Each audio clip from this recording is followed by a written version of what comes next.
You're listening to The Corbett Report. CorbettReport.com. Welcome, friends. James Corbett here, CorbettReport.com, with another edition of Questions for Corbett, that ongoing podcast series in which you ask questions and I give answers. And it's been a while since our last one, so a few questions have accumulated in the email inbox and the SpeakPipe inbox and on the website. So it's good to clear that out and get some of these questions on the table and answered, I hope, in record time today. I don't think this is going to be a very long edition of Questions for Corbett. At least it doesn't appear like it will be, but it always ends up being longer than I thought. And if you're watching the video version of this, you will forgive me for being surrounded by the accoutrement of my everyday life, but sorry, Becca Lewis and the other people out there of your ilk. Yes, I do live in an actual home, and this is my home, and I don't have a studio to record from, so you'll just have to make do with the fact that I am an authentic human being. If you don't know what I'm referring to, please go back to my recently released Propaganda Watch talking about the Mother Jones smear piece and the attendant Data and Society smear piece. Under the title, Meet James Corbett, Political Extremist. Anyway, that'll be in the show notes, as will everything that we talk about in this edition of Questions for Corbett. And in case you are new to this program, then there are several ways to get in your question if you're interested in asking one. Of course, you can contact me directly through the contact form on CorbettReport.com. I cannot and do not respond to everyone. In fact, I do not respond very much at all these days because I am overwhelmed by correspondence. So thank you for that. I do appreciate it. I try to read everything that comes in. I cannot respond to it all. But if you want to send a question in that way, you can certainly do so. You can also go to the contact form, and there's a little SpeakPipe application there where you can record your voice, and that will be sent to me, so that can be played as an audio on future editions of this program. Or, of course, probably the best way to do it, log in if you were a Corbett Report member and leave your question in the comment section for this Questions for Corbett specifically. Sometimes I get Questions for Corbett in the comment section randomly scattered around, and by the time I go to record Questions for Corbett, I have no idea where the questions are. Keep them in the Questions for Corbett comment section, the most recent one, and I'll take those questions into consideration. Of course, video questions are also encouraged, but not many of them. All right, so, and on that note, please go to the Questions for Corbett previous edition, number 40, and that'll be linked up in the show notes. And you can see the questions and conversation happening last time. A great deal of conversation regarding a couple of questions that we had at the very end of that podcast that I turned around to you guys, talking about alternatives to Windows and Apple OS X, and there was a lot of discussion about Linux and other such things, so if you're interested in that, please go to the comment section there. And also some more back and forth with people asking questions and other people stepping in to answer them. Someone wanted to ask a question about how I would restructure capitalism.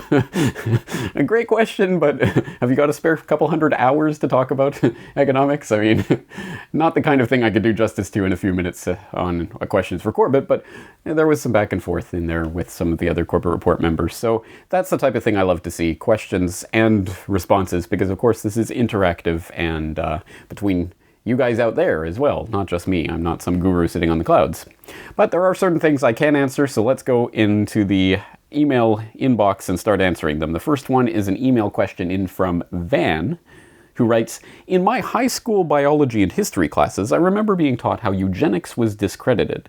We conquered the Nazis, and so too this evil and false scientific idea of theirs. Of course, the eugenics idea is alive and is an influential force today. We know there was hidden powers behind the rise of Hitler and the Nazis. You know when a guy fakes his death in movies so that he can elude his would-be killer? Do you think that motivation was thought out beforehand? All right, thank you for the question, Van. I follow very much what you're saying, and I think it's a great question, but maybe some people out there don't. If you don't know about eugenics at all, please do just type eugenics into the search bar of CorbettReport.com, and you will see some of the many podcasts, videos, documentaries, and other pieces that I've done on it. Perhaps the most important, in a sense, being the how and why, specifically why big oil conquered the world. The first section of that deals specifically with the eugenics movement, the idea, the term itself being coined in the late 19th century by Charles Darwin's cousin, Francis Galton, and basically the idea being that the healthy and fit will pass on their genes, their good genes, to the next generation in order to improve the species, the human race. And the lower stock will unfortunately do breeding amongst themselves, and that will lead to dysgenics, the multiplication of the dirty people of the earth. And of course, ultimately, this turns out to be, surprise, surprise, a justification for why we are ruled over by rich, elite psychopaths, is because they have the best genes, that they deserve to rule over us. It becomes that kind of self-justifying kind of ideology, as you would expect. But the scientific, the pseudo-scientific kind of pursuit of eugenics, let's measure your skull and figure out, how smart you really are and whether you deserve to be able to breed. That side of it has been relegated to the past, and we now look at it as the historical, that's what eugenics was, and it was a little bit distasteful, and we had these forced sterilization things that, by the way, kind of started and really took place and took off in the United States. But no, it's mostly a Nazi master race thing. And the Nazis were killed in World War II, and then it's all over. Or so the official history goes, but as you know, the official history is always wrong, and it's wrong in this case as well. And that's what Van is alluding to. Could eugenics...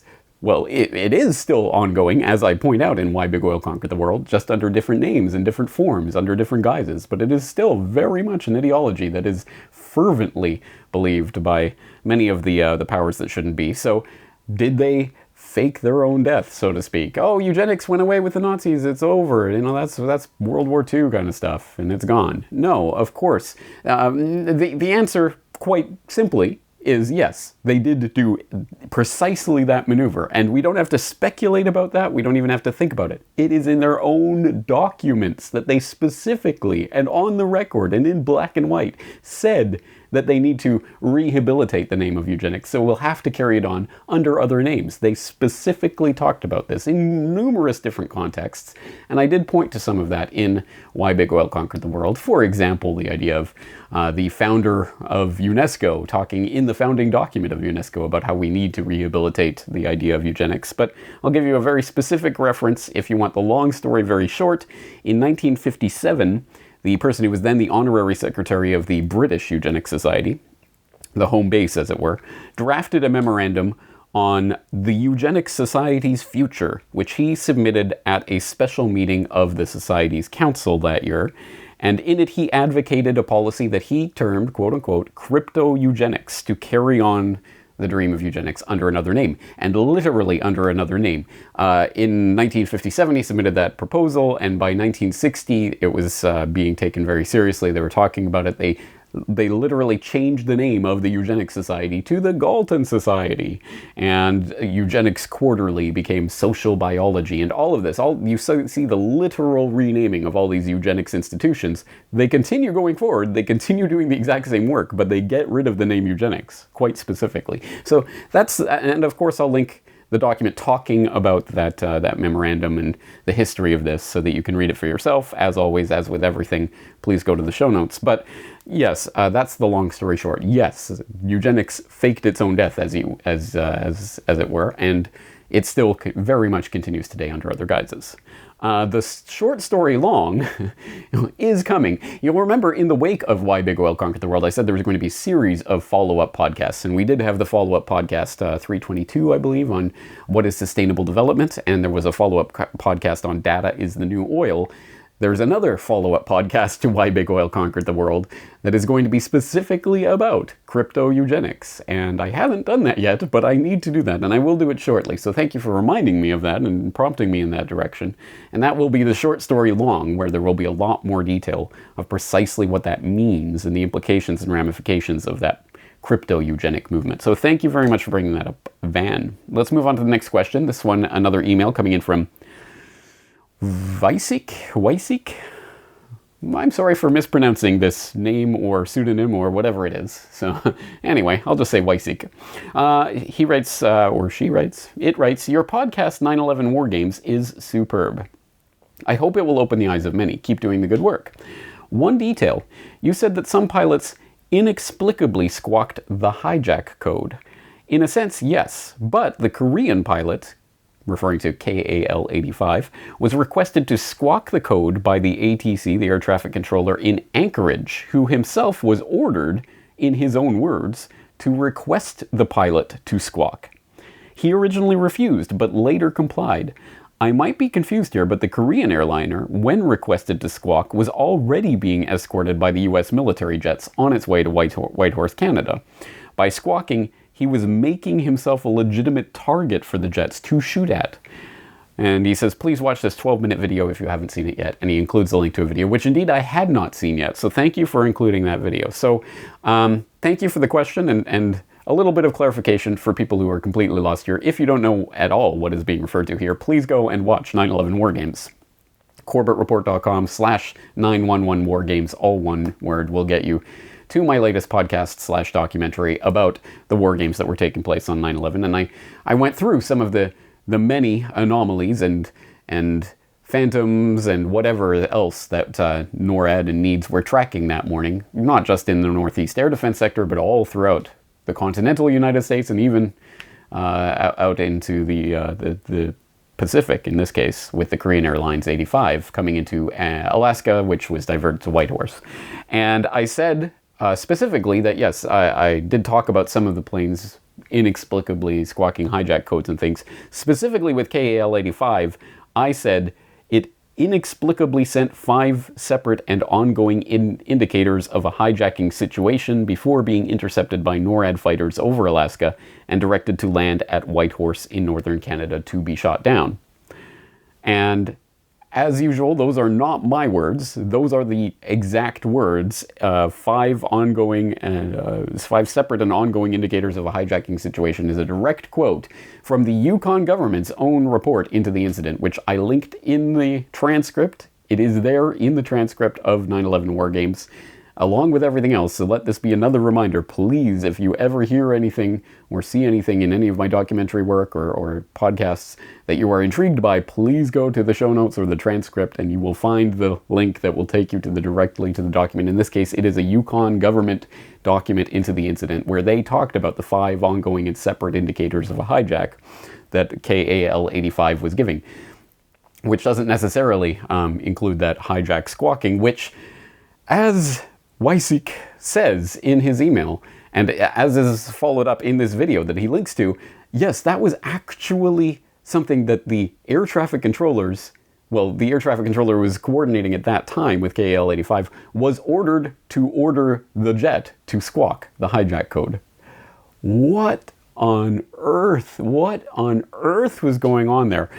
To really wrap your head around just this tiny, tiny piece of the gigantic puzzle of 9/11, but a fascinating one nonetheless. I would suggest you watch that full 12-minute video that Weissig links to, and which of course I'll put in the show notes, but let's just watch a little clip where the air traffic controller himself describes what was going on that morning. At some point, the passenger jet was squawking a code in the 5000s, meaning that everything is status quo, or that's what it's supposed to mean. Mm-hmm. But at some point you were given an order from FAA headquarters in Washington, D.C. that seemed quite strange. Talk about what happened then. Yeah, I've never had to issue a hijack squawk to an aircraft. I mean, we can issue an emergency code if we think the aircraft is having an issue, and what they do when they squawk, there's 3 particular codes that they can squawk, and it's basically emergency radio failure hijack, and it actually tags up on other controller scopes and also scopes down the lower 48, if like at the command center, anybody, probably the military. Can't really speak to how their equipment works, but it just kind of tags them up a little bit differently, so it's a more pronounced target on the scope. So I've never had to do it before. I never had to do it after that. It was a strange request at the time.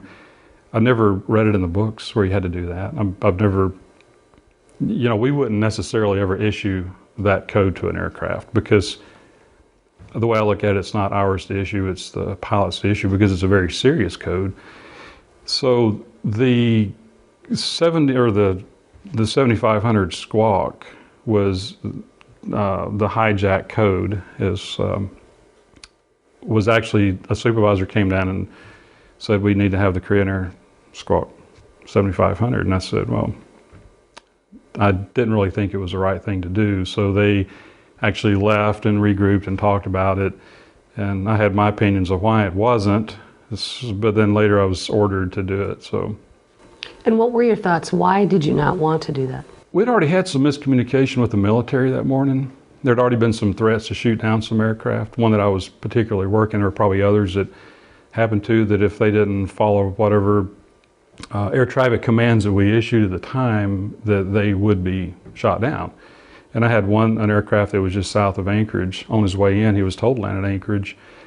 And at 40 miles south of Anchorage, I was told to turn him or that he would be shot down. And I was realizing there was a lot of miscommunications with the civilian sector and the military sector. There were fighters with this Korean Air, and with the kind of communications that occur, or breakdowns we'd say occasionally that occur between the civilians and the military, my first thought, and after I guess you'd say 19 years of experience, I knew how the military operates to an extent, and I thought, well, what if the guy's trigger happy? That's not a bad thing. You know, that's their job, and that's not my job, is to destroy aircraft of that series. And if they saw this code, I was afraid that it would, well, I was very afraid. I was more than afraid. It was probably the worst thing I ever had to do in my life, to issue the code. All right.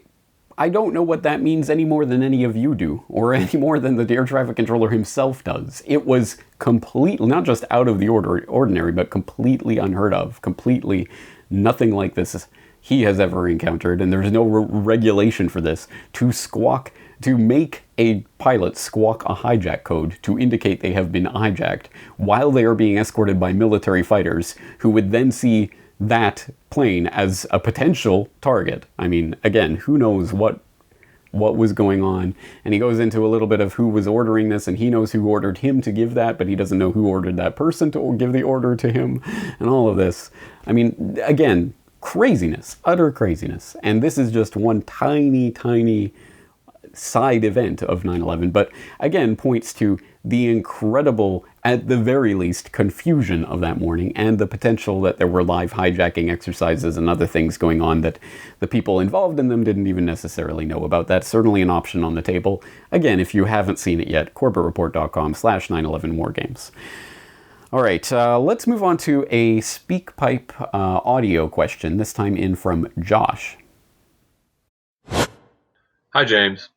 Question. There's a website, CELDF.org. It's Community Environmental Legal Defense Fund, which he goes on to explain about the Constitution, how it really works to protect corporations, and how corporations have more rights than humans because they're persons. Of course, we all know this now. But he's using community local rights to ban these corporations, or teaching communities how to do this. So if a massive pig farm wants to move in, and you say no, the community says no, or the town says no, then the corporation can legally sue them, even for damages of profit losses, and win every time because they have more rights according to the Constitution, which all seems great, conspiracy related, whatnot. But this is a 501c3, and it's using the rights of nature basically argument, where you literally have like the name of a river versus this corporation. Lawsuit, whatever. It's like an hour and a half presentation I saw on YouTube. It seems very interesting and informative and almost good, but it's a 501c3, and it seems like Agenda 21 or the rights of nature would eventually be used against us. So I was wondering if you've ever covered this. I haven't found it, and will you look into this? Thank you. Thank you for the question, Josh. And in short, yes. Yes, I have talked about this, or more specifically, myself and James Evan Pilato have talked about this in a New World Next Week, where we talked about a New York court which was going to rule on an argument that was being put forward by the Non-Human Rights Project that chimps should be treated as persons under the law with legal rights. And spoiler, although obviously we didn't know it at the time as those events were ongoing, but eventually the court ruled that no, they don't count as people with legal rights.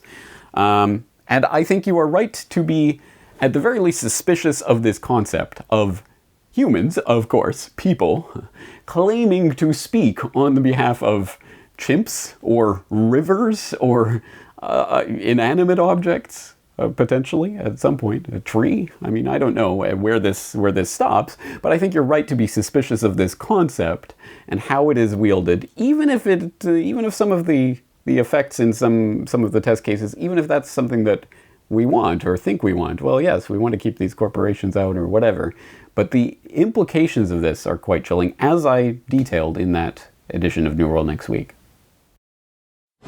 This is obviously a glimpse of something that's going to be coming at us in a lot larger way in the future. But I think it's another example of one of those stories where the kind of basic underlying idea of it is something that appeals to people. Well, non-psychopaths generally would say, yes, we should treat animals more humanely, with more respect. We shouldn't, treat them in torturous ways or whatever, just, for our own kicks.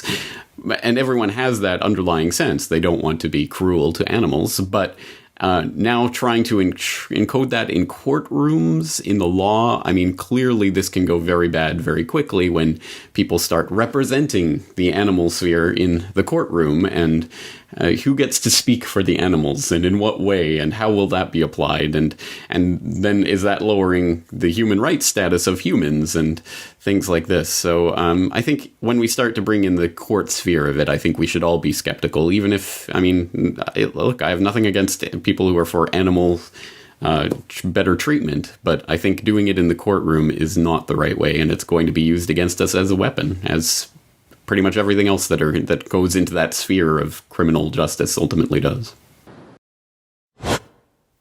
So, yes, I'll restate it here. I believe that things like this are designed to play on the natural inclinations many people have, the natural tendency that we have to want to protect the earth and protect wildlife and things like that most non-psychopaths have.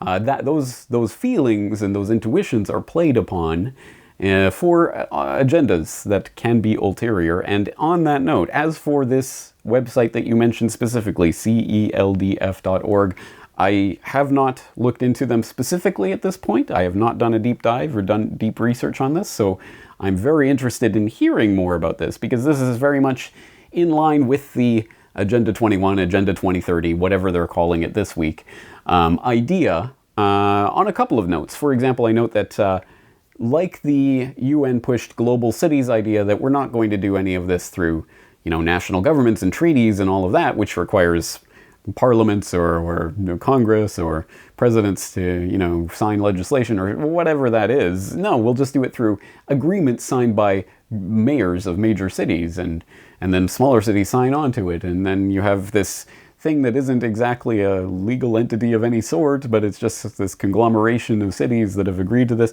That's a UN idea, and I see that's how they are pushing, the CELDF organization is pushing this rights of nature legislation, specifically at the municipal level and at lower sort of rungs of the ladder, so that it's flying very much under the radar. And there's a lot to look into with regards to not just this site, but the idea generally. So I hope there are some intrepid Corbett reporters out there who are willing to go down that rabbit hole and do the deep dive and see what they find and report back. I'm always interested to hear about that type of thing, because I do want to report on this type of topic in the future. Again, I don't know about the CELDF organization at this point in particular, but I'm interested to hear what other people can find. And for those who need the bigger overview of this, because again, it always sounds like, oh, you don't care about the earth if you're against this idea or something like that. People often don't understand how it is the big corporations and the monopolists who steer these environmental movements towards what they want, which is the monopolization of all of the Earth's resources. And how do you do that? Well, actually, they do have a plan for this, and it is being implemented as we speak. And if you don't know about that plan, how it's being implemented, what it really means, and why these let's save nature by piling on board with these organizations stocked up with oil barons and all of these things. It's insanity if you actually delve into it, but most people will only look at the front of, oh, it's a World Wildlife Federation, it must be good. So if people don't understand that and don't understand the specifics of that, please do look into the aforementioned episode 322 on what is sustainable development, where myself, and perhaps more importantly in this case, Patrick Wood, the author of Technocracy Rising, goes into the nitty-gritty details of how this is being accomplished and how the environmental movement and our natural inclination to want to protect the environment is being steered and being used to further a monopolist agenda, monopolizing the world's resources into the hands of a very few. We'll have to leave it there for now, but please do look at episode 322 if you haven't yet done so. Let's turn to back to the email inbox, and we have a question from Azra, who writes, "You mentioned this type of technology before, referring specifically to deep fakes, which I have discussed a couple of times, first in New World Next Week, and then in a follow-up video that I did called Don't Believe Your Lying Eyes." And he says, you mentioned this type of technology before and discussed the bad consequences of such technology. I think that you're right that such things can be used by powers that shouldn't be to make us not trust anything that exposes them if someone takes footage of politicians or something like that. But I think that one perhaps unintended consequence for the creators of this tech is that people will have to become more critical and won't be able to trust anything that is said by an authority since it might be faked. Instead, what is said has to be examined regardless of who says it. What do you think? Yes, you're 100% right. So for people who are completely lost, this is referring to the concept of deep fakes, which is this quote-unquote new, but not really, it's actually decades old, but this new technology, at least new to the masses who are getting their hands on it for the first time, that can can basically effectively fake footage of people doing and saying things. And there are different iterations of this, and as I say, Hollywood and others have had access to the deeper technology here for decades, and that's what I go into in that Don't Believe Your Lying Eyes video. But the idea is, well, as we pointed out at the time, the powers that shouldn't be make us not trust anything that exposes them if someone takes footage of politicians or something like that. So the idea being that the politicians could come out and say, oh yeah, you might have footage of me smoking crack like the Mayor Ford in Toronto or whatever, but that's not me, that was a fake.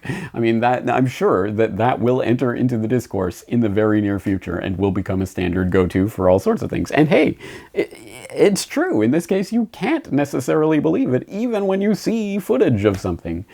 So, I mean, it does raise those questions. And also, the corollary of that is that means that we should not trust any. At any rate, we have to think critically and examine critically any piece of evidence like that that's presented to us and think, well, this could be faked or manipulated. Can we cross-reference this with other data that puts this into a context that makes it more believable, or are there signs of manipulation, or blah, blah, blah. I mean, there's lots of different ways you go from there, but it should be something that factors into our thinking at all times. Well, I saw this footage of this person supposedly doing something. Does that prove that thing to me? And, how much time and effort am I willing to invest to say that that's been proven to me to an adequate degree and all of that? Well, yes, those are the types of equations that should be going through our head at this point. But will it? I mean, will this actually spur people into more critical thinking?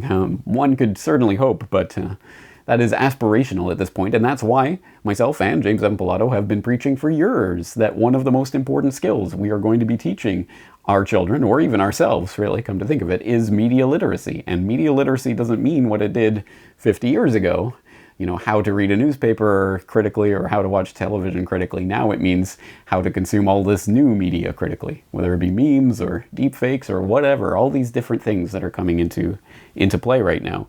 So yes, media literacy should be front and center, and things like deep fakes should bring that to the forefront of conversation, but I don't know about you. I haven't had these kinds of conversations with any normie friends at this point, anyway. We'll have to see when it starts to really get into the popular consciousness that, oh, that might be fake footage, and how they bring that to our attention through the controlled corporate media. But hey, as I said recently on New World Next Week, I don't follow the controlled corporate media except to examine it for propaganda. So maybe I'll miss their rollout of that particular campaign. All right, let's go back to the email inbox. This time in for a question from Roger, who writes, "Why does Saudi Arabia see Yemen as so much of a threat that it is willing to bomb it into oblivion?" Okay, excellent question, Roger. And if you have an hour, I could explain it to you. Actually, better than me explaining to you, I will just direct you to a very thorough conversation on this very topic that recently took place between Ernie Hancock and Scott Horton on Ernie's Declare Your Independence radio program, where they talk about this at great length. And of course, Scott Horton, as I'm sure many of my listeners know, follows this and has all of the details of, this person was in power and got taken out by this, and all of those kinds of historical details. But what's even better about this conversation is not only do you get that, but you get Ernie constantly drilling down with Scott. Why? Yeah, but why? Yeah, but why? No, what's the real reason here? And they keep hammering at that question until we get it a little bit more of a fundamental answer, I think. So I won't belabor it again. Just go and listen to that conversation if you're interested in that topic, which I hope we all are. Let's move on. Again, let's go back to the SpeakPipe application for another audio question. This one in from Alex.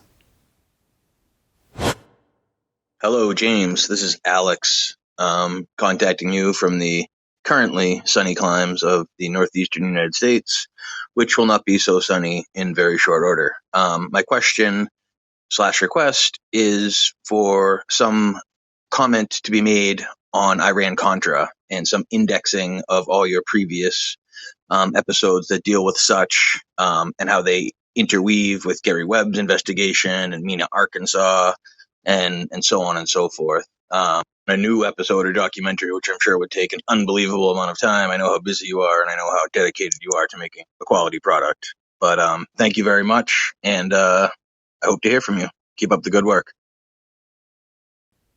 Thank you for the question, Alex. Obviously an important topic, but no such index exists exactly. As you indicate there, I think in your question, the Iran-Contra affair does connect in many different ways to a lot of different players and concepts and ideas. So I'm not sure how much of an index is possible, but at least on the sort of main points that you touched on there, you're going to want to listen to episode 102 of the podcast, Know Your History, Iran-Contra.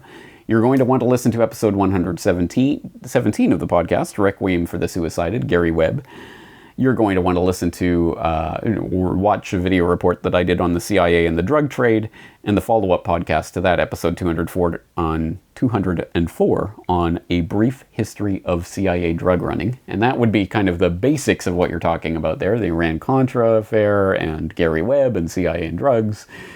That, and there are different pieces of this that go throughout different things that I've done. I mean, for example, Admiral Poindexter was one of the people convicted ultimately of Iran-Contra and obviously pardoned, but went on to head DARPA during the time that they were bringing in the Information Awareness Office with its all-seeing eye in the pyramid logo that I've talked about many times. So there, again, there's lots of threads and characters that run throughout this saga.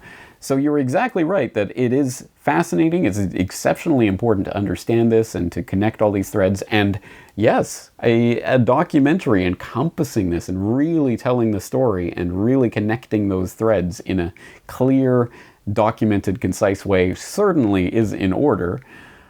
And if you have a couple of spare years in your back pocket that you can lend me, I would be happy to do that. At this point, obviously, I certainly will take that into consideration, but it is not on the front burner of projects that I'm working on. I do have projects that I'm working on, some of the bigger kind of projects that I do here, and that is not one of them, at least at this time. I think it does need to be done. Man, it would be great if someone out there stepped up and made a documentary like that. It would be very interesting, and I'd like to see it. I'm sure many of the people out there would too. But as I say, I'll definitely put it on the list. The incredibly growing list of things to do. All right, let's turn back to the email bag for a question from Michael, who writes, I was wondering if you could make your videos available directly for download on your site. It's getting increasingly difficult to access your videos on YouTube. I'm not going to sign in on any of the FANG companies to leave a trail behind.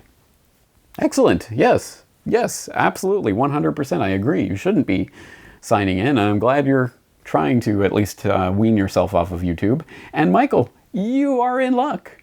All of my videos are available to download directly from my server. You don't have to sign in to anything, not even my site. You just go to my site and download the MP4 directly to your hard drive. You can watch it yourself. You can subscribe to my podcast, my video podcast feed, and get the videos delivered directly to your podcatcher of choice. Or if you'd prefer to stream it from a different service, not YouTube, I do BitChute and YouTube as well. So how do you do this? Well, it's not... I like to think it's not difficult. I like to think it's not difficult. On CorbettReport.com, and Brock is going to show this on the screen right now. On CorbettReport.com, you have the banner, and just below that, you have a little menu bar. And one of the items on the menu bar, and you should check out that menu bar, there's some important links there, but one of the items there is videos. And if you click on that, it will take you to the video tab where you will see all of the videos that are on the site. All of the videos that get posted to the site are posted there. And if you click into one of those videos, you will get to the screen where you can download the MP4 or play it directly in the player there. And there will be links to the other ways that you can watch that on DTube or BitChute or YouTube if you prefer.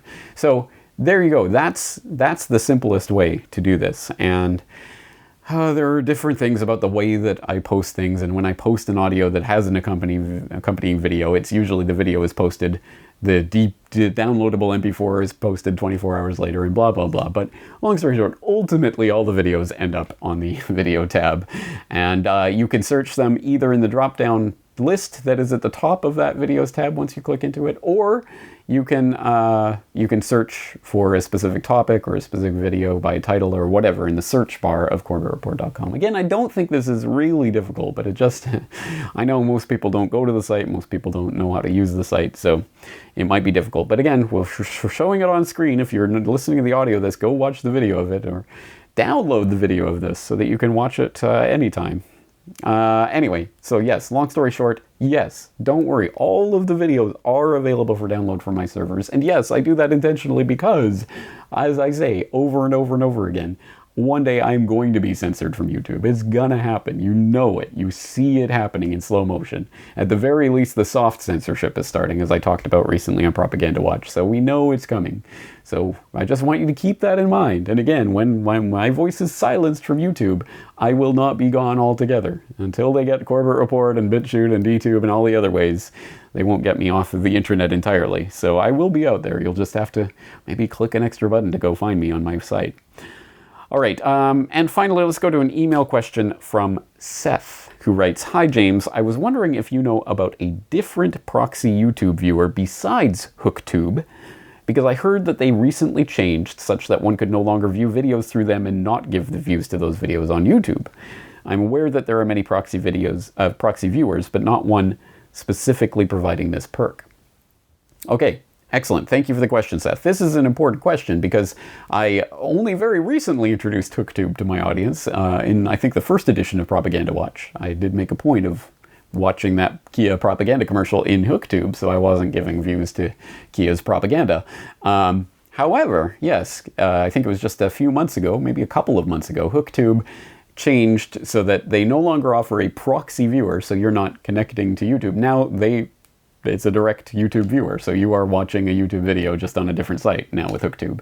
It kind of eliminates half the point of using HookTube, if not more. So, and that was done for legal reasons, because obviously YouTube is not happy if you provide a proxy through which people can anonymously watch the content or get around the ads, of course, or anything of that sort. So, anyway, for legal reasons, HookTube apparently caved and now no longer is a proxy viewer.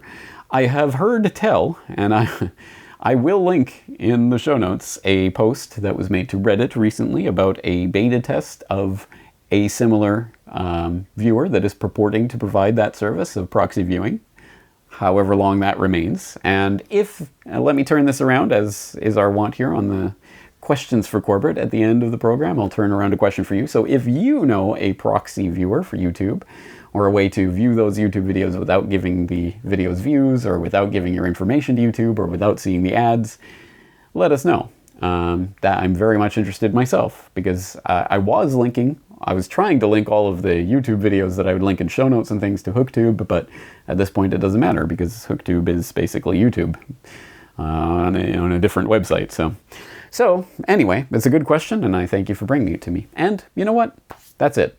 I think we're going to stop there. I have a feeling this isn't going to be the 30-minute podcast that I was hoping it was going to be. It's a bit longer than that, isn't it? Oh, well, I did my best. Anyway, that's going to do it for this time. Again, I'm looking forward to your questions for next time. And as always, please do stay tuned to all of the feeds at corbettreport.com so that you can keep up with all of the different podcasts and interviews and videos and articles that are spilling forth from there on a nearly daily basis. And on that note, I'm looking forward to talking to you again in the near future. Thank you for tuning in.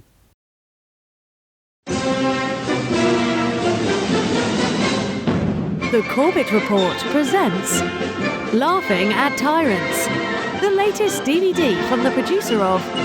On the morning of September 11th, 2001, 19 men armed with box cutters, directed by a man on dialysis in a cave fortress halfway around the world. And... Well, today on the How To Podcast, we tell you how to foil your own terror plot. And... But that's called the death panel, and you're not supposed to have that discussion. Shut up, conspiracy theorist. 12 of the funniest Corbett Report videos on one video DVD. Buy one for yourself or share it with a friend. Because the best way to disarm a dictator is to laugh at him. Buy your copy today at corbettreport.com/shop.